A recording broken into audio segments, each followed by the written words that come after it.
Good day. So this is the last sample problem for thermal stresses. I will read the problem first. The aluminum core CD and steel shell BC are rigidly attached to the floor at B. In turn, the bronze cylinder AB and the steel shells BC are welded to the rigid plate at B. An initial 0.1 mm gap exists between the plate and the aluminum. A force F equal to 30 kilonewtons is applied at A while the temperature is increased by 180 degrees Celsius. For the given material properties below, determine A, the final stresses of each material, and B, the total deflection of point A. Note that the vertical distances AB and BD are both 200 millimeters. So here is the figure.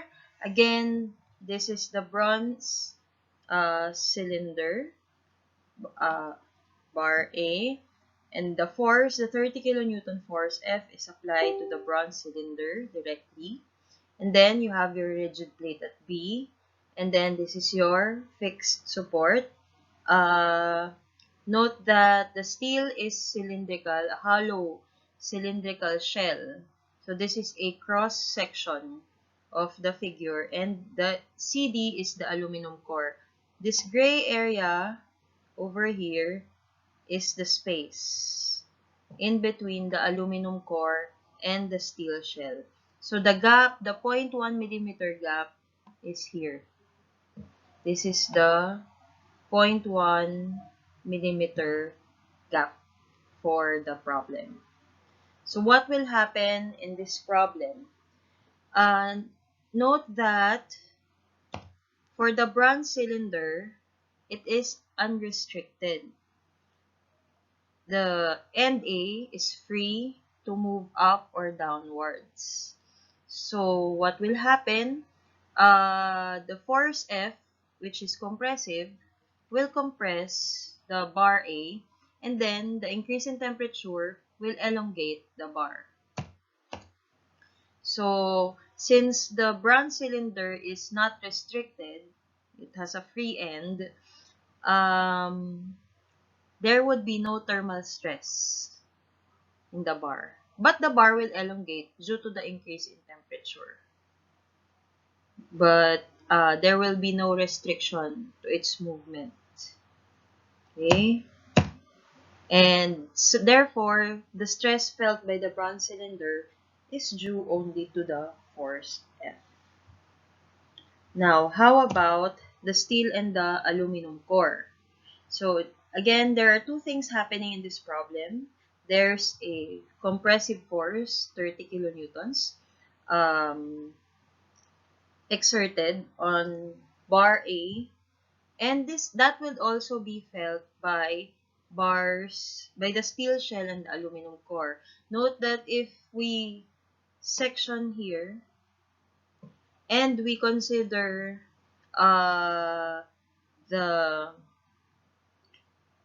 the top of the section, so the force in the section would still be equal to F. Right? So, since the aluminum core and the steel shell are in parallel, they would be sharing the force F. So, they would both be compressed by the force F. Now, how about when the temperature increases? Okay. So, when the temperature increases, take note that the alpha of aluminum is 22 times 10 to the negative 6, while that of steel is 12 times 10 to the negative 6. So what's the issue there? The alpha of aluminum is larger than that of steel. Take note that in this figure, here,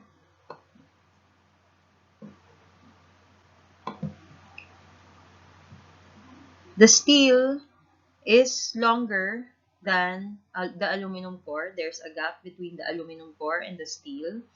And it's the steel actually that is in contact with the rigid part. So what will happen? when the temperature increases. Note that since the alpha of aluminum is larger than that of steel, aluminum will elongate longer. The elongation of the aluminum core would be larger than that of the steel shell here. So what happens if that's the case? Take note that once the elongation or the aluminum core overcomes the gap and pushes against the rigid cap B, it will exert a tensile force on the steel shell. Diba? When the aluminum core pushes against the bar B would tend to pull on the steel shell. So the elongation of aluminum core due to temperature would bring about a tensile force in steel. Whereas, since the elongation of the steel bar is less than the elongation of the aluminum core due to temperature, it will restrict the elongation of the aluminum core. Kasi syempre, your bar B is rigid. So, it would remain horizontal. Kaya dahil mas maikse yung ihahaba ni steel kesa kay aluminum, pipigilan ni steel yung paghaba ni aluminum by exerting a compressive force on the aluminum core. Of course, it would be the rigid bar that would exert the compressive force, but the compressive force actually came from the steel shell kasi hindi pwedeng mas humaba pa si steel shell kasi mas maliit yung kanyang alpha. So again, anong mangyayari kay steel shell? Due to thermal stress, tensile ang mangyayari kasi nga paghaba ni aluminum core, ipupush ni aluminum core yung rigid bar, hihilahin ngayon ni rigid bar yung steel shell. Si aluminum core naman, ang magiging thermal stress niya ay compressive. Kasi, dahil mas maikse yung ihahaba ni steel shell, pipigilan niya yung paghaba further ni aluminum core. Yung pagpigil na yon would be a compressive force. Okay? So, in summary, yung dahil dito kay force F na 30 kilonewtons, lahat ng material natin, si bronze, si aluminum, at si steel ay nako-compress. Pero dahil sa increase in temperature, si bronze cylinder ay hahaba na unrestricted, si aluminum ay hahaba pero mako-compress siya dahil sa pigil ni steel shell.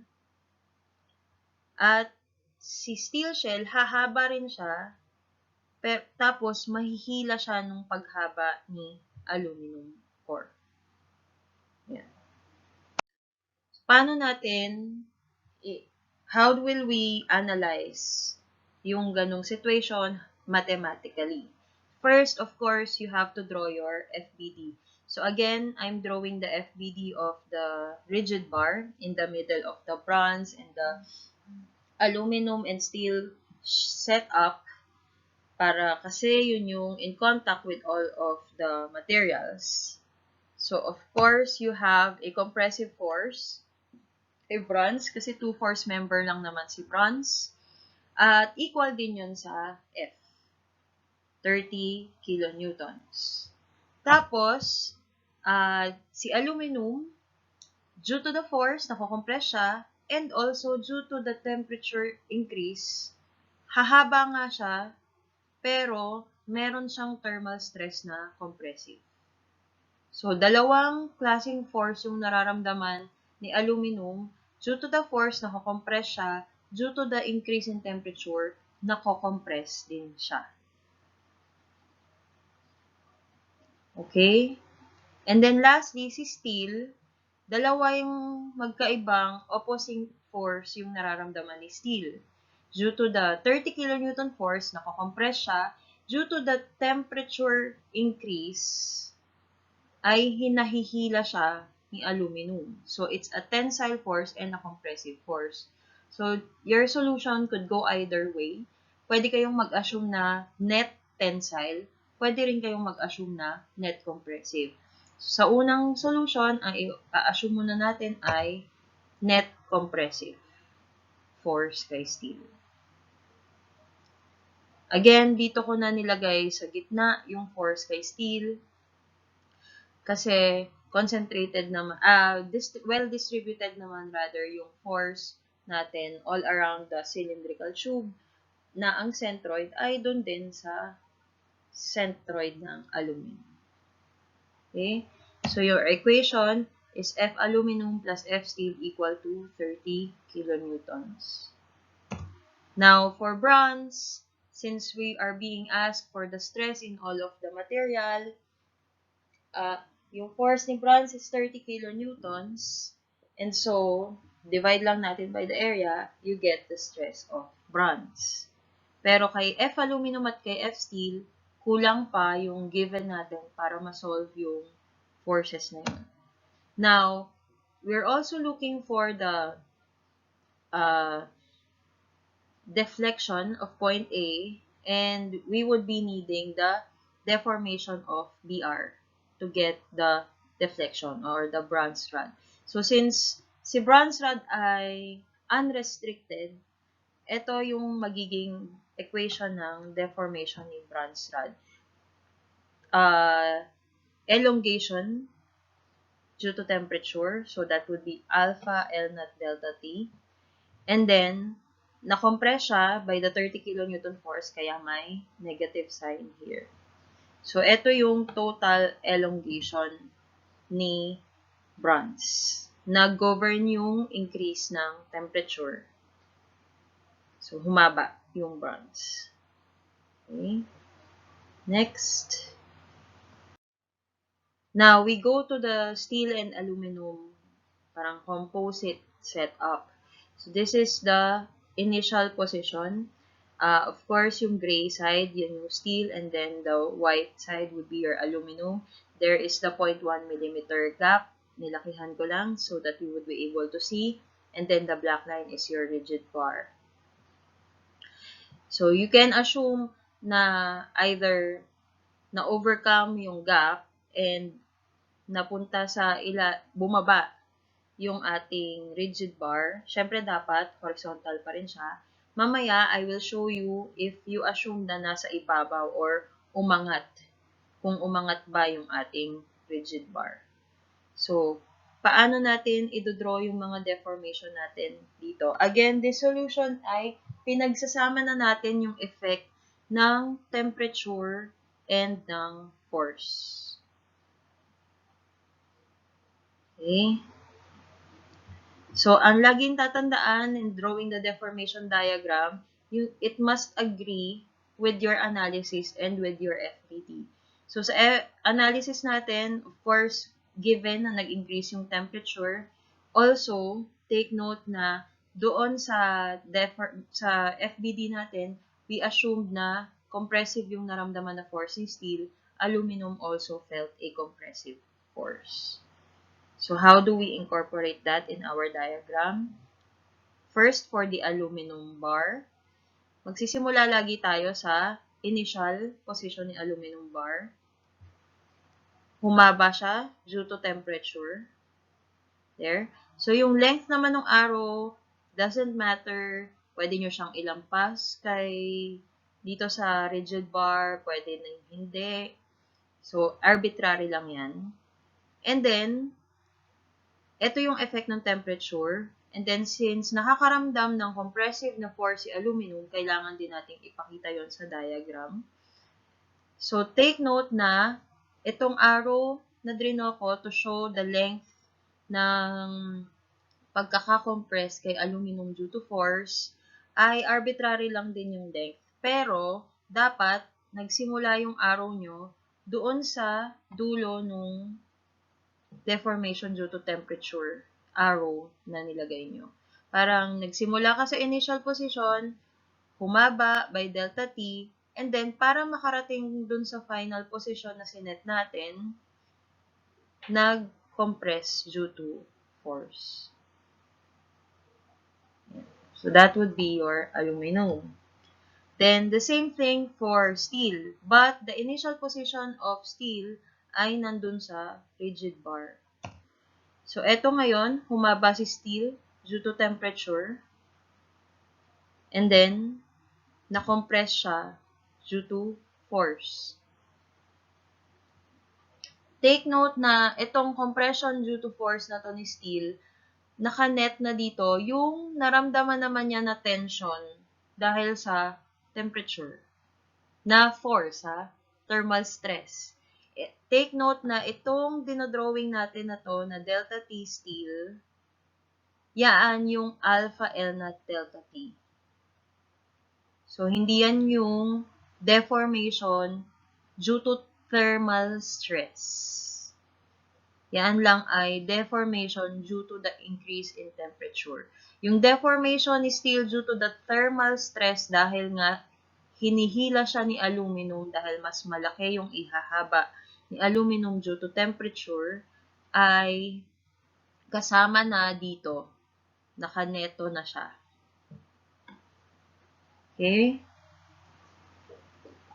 So, para makuha na natin yan na deformation diagram, so, take note na yung difference ng initial position at final position ni aluminum here ay delta P aluminum minus delta T aluminum. And then, yung difference ng initial at final position ni steel is delta P steel minus delta T steel. So, ang magiging equation natin, take note na this length over here, ito, ay yung gap na 0.1 millimeter. So, our deformation equation, delta P steel minus delta T steel, this one, is equal to the gap plus delta P aluminum minus delta T aluminum. This is our deformation equation. Okay? So, syempre, sa-substitutean na natin to ng PL over AE at saka ng alpha L not delta T. Take note lang na ang ginamit kong length for aluminum is 199.9. Sabi sa problem, yung distance daw from point B to D is 200. So, binawas natin yung 0.1 millimeters. Yun yung original length ni aluminum. Okay? Take note na dapat millimeters ang lalabas na unit dito because your gap is in millimeters. Okay? And coupled with the initial equation na F aluminum plus F steel is equal to 30 kilonewtons, two equations, two unknowns, we get F steel and F aluminum. Positive pareho yung nakuha natin value. Ibig sabihin, tama yung inassume natin na compressive yung nararamdaman ni aluminum at ni steel. So, we're asked for the stress in steel and aluminum. Divide lang natin by the area yung dalawang forces na nakuha natin and we get the answer. Okay? So, for the total deflection of point A here, fixed support syempre, CD. So, either aangat yung buong setup or bababa. The total deflection of point A is equal to yung ihahaba or iiksi ni ni bronze at yung ihahaba or iiksi ni steel. Steel na lang yung ginamit ko kasi siya na yung nakakabit mismo dun sa rigid plate. Okay? So, na-solve na kanina yung elongation ni bronze. Next, we would be solving for the deformation of steel. So again, this time, naka-positive yung change in temperature, delta T, naka-negative yung P kasi compressive nga yung force natin, and uminit, so hahaba yung steel shell. So, substituting the values, ito na yung force na nakuha natin kanina. you have 0.3696 millimeters. Positive yung makukuhang value. So, nag-elongate si steel shell. Yan na yung net na deformation niya. So, since both ay elongation, ang ating deflection ni point A, i-add lang natin yung dalawang values, tapos upwards, pataas. Okay? Now, next, I will show you some alternative deformation diagrams that you may use. Okay? So, yung una, what if, inassume ninyo na nasa taas. Kanina kasi, dun sa tawag dito, sa ating unang solution, inassume natin na bumaba yung bar. So, paano if inassume nyo na tumaas? Would you be getting the same equation? So, again, yung assumption pa rin natin ay, well, nag-increase yung temperature, it's not an assumption, it's a given, and parehong compressive yung nararamdaman na force ni aluminum at ni steel. So, dahil tumaas pa rin yung temperature, humaba si aluminum, take note that this time, kailangan kong ilampas sa final position ng rigid bar yung arrow ko for the change in length due to temperature. Para kailangan niyang umikse. Kailangan umikse yung ating bar, aluminum bar, because compressive nga yung naramdaman niyang force para maabot niya yung final position. Okay? And, ganon din kay steel. Same lang.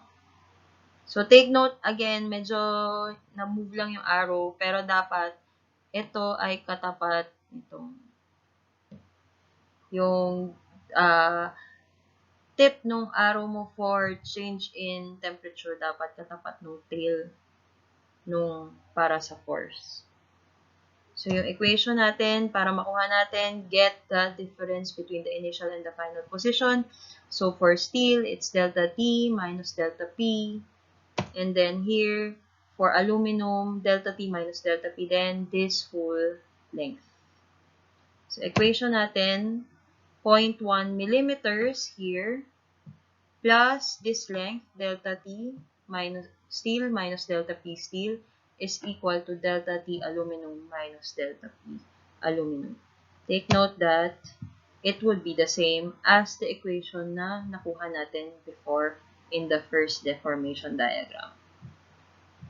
So, whether you assume na umangat yung bar or bumaba yung bar, you would be getting the same equation. Parang na-multiply lang by -1 yung both sides of the equation. So, essentially, it's the same. Okay.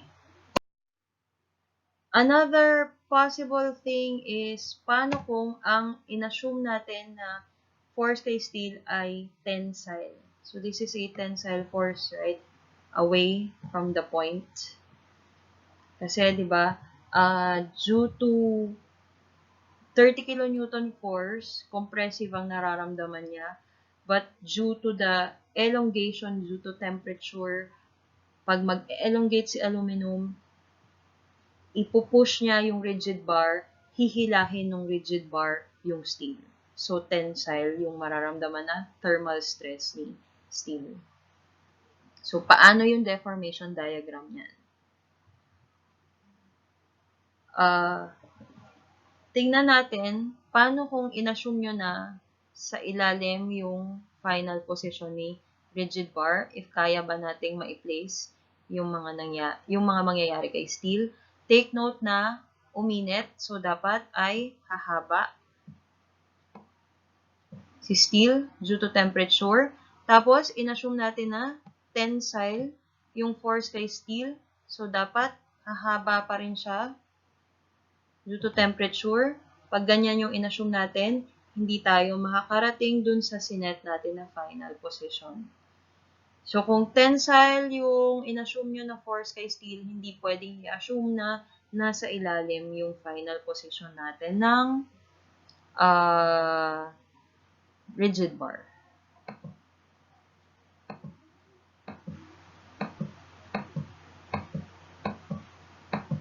Now, paano naman,